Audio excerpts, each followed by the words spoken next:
Olá pessoal,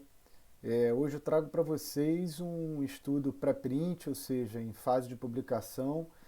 intitulado Alterações na microbiota intestinal de pacientes com Covid-19 durante um período de hospitalização. É um estudo de um grupo de Hong Kong que avaliou nas amostras fecais 2 a 3 vezes por semana em 15 indivíduos internados com diagnóstico de Covid-19 através da técnica de metagenômica, o perfil da microbiota intestinal desses indivíduos. A gente sabe que a microbiota intestinal tem sido amplamente estudada em diversas condições, em diversas patologias, e esse estudo da Gastroenterology, que é a revista na gastroenterologia com maior impacto, é realmente muito interessante nesse momento da pandemia. Os resultados vou comentar um pouquinho mais à frente. Portanto, o papel da microbiota intestinal nesse cenário da Covid-19, ele ainda vem sendo bastante estudado, ainda há muitas dúvidas em relação a que tipo de alteração e o impacto da alteração na microbiota nesse cenário. E o que esse trabalho fez, o que os autores procederam, foi uma análise do microbioma fecal desses indivíduos durante um período de hospitalização. A SARS-CoV-2 na microbiota intestinal, a investigação dos autores é no sentido de avaliar qual a possibilidade de alterar a suscetibilidade do indivíduo de desenvolver a doença e, mais do que isso, avaliar uma possível correlação com o perfil da microbiota intestinal relacionada à gravidade do quadro desses indivíduos. Portanto, os autores avaliaram 15 pacientes com Covid-19, compararam com 6 pacientes que apresentavam uma pneumonia comunitária e um grupo controle formado por 15 indivíduos saudáveis. A Covid-19 foi classificada em leve, quando o indivíduo não tinha sintomas importantes, não tinha nenhum achado radiológico, moderada, quando tinha achados radiológicos proeminentes, grave, quando esse indivíduo tinha sinais de saturação, sinais de taquipneia, e crítica quando ele tinha algum critério de internação em CTI, quando ele tinha sinais francos de insuficiência respiratória com necessidade de ventilação mecânica, por exemplo.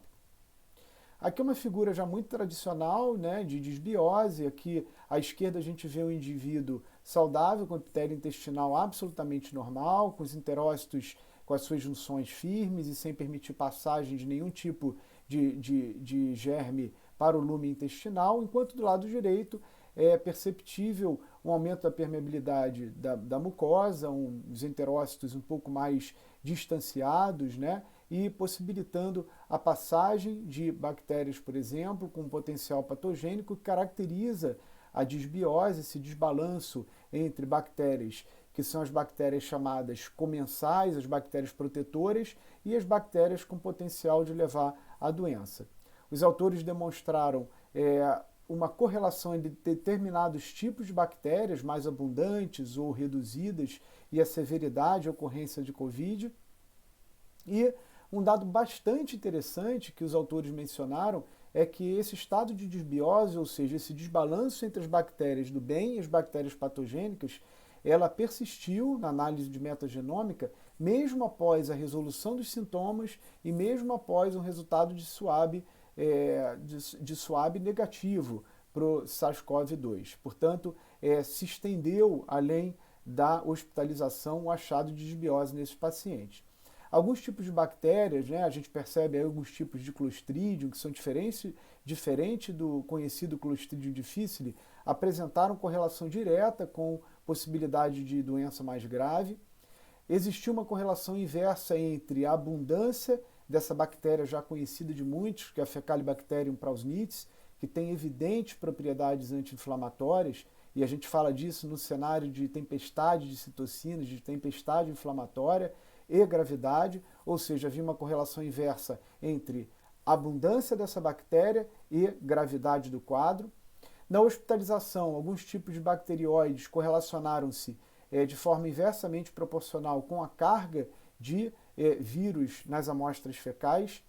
E as mensagens finais dos autores nesse paper são que, embora seja um estudo piloto, ficaram claras as evidentes alterações persistentes no